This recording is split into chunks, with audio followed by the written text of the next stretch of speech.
Mentre enregistrava un travelling al Cremallera de Montserrat,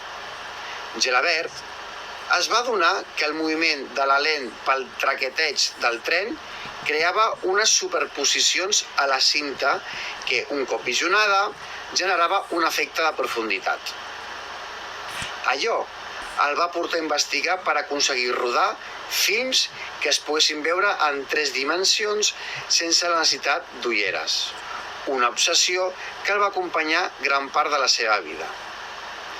Per això, aquest any, diverses entitats i col·lectius com Memòria en Moviment,